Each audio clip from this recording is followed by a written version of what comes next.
लाओ लाओ, लेके आओ। चाहे 10 मिनट के बाद। आओ ना, अरे आओ ना, तेरे साहब को सरप्राइज दिया हूं मैं। जा रहे हो? हाँ दोस्त, वो जो पिटाई लगाई थी ना वो याद है। और मेरे भी मुंह से निकला कि याद है फारिस, बचपन में 2 बार पिटा था तू मेरे हाथ से। तो बस फिर क्या था, उसको गुस्सा आ गया, उसने अंग्रेजी में बोला निकल जाओ यहाँ से। Oh my God.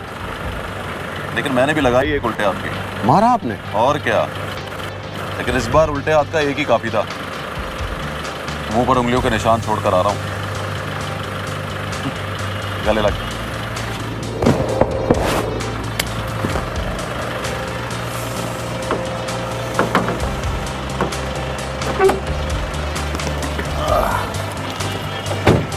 रुक रुक रुक, याद रख, हमेशा ये सोचकर नौकरी करना कि नौकरी सिर्फ सरकार की होती है। चल जुल्मी।